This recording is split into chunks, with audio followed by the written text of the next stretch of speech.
പോക്കിൽ ഇങ്ങനെ മറ്റെവിടെയെങ്കിലുമൊക്കെ കറങ്ങി തിരിഞ്ഞിട്ടേ വരത്തുള്ളൂ. കണ്ണൻ നോക്കി രക്ഷ. അയ്യോടാ ശവമേ, നിൻ്റെ വീട്ടിലാരും ഇല്ലയോടാ? അല്ല നിനക്കില്ലയോ?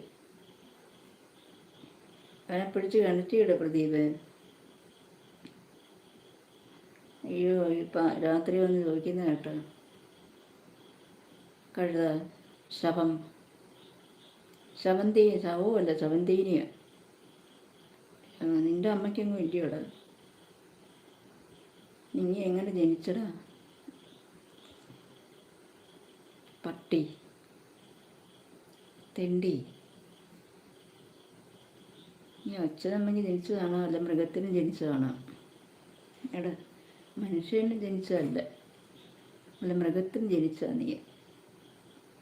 അല്ലെങ്കിൽ ഇങ്ങനെ ഒരു സ്ത്രീയുടെ മുമ്പ് വന്ന് ഇങ്ങനെ ചോദിക്കുമോ? നീ പെണ്ണ് കെട്ടിയതാണോടാ പട്ടി?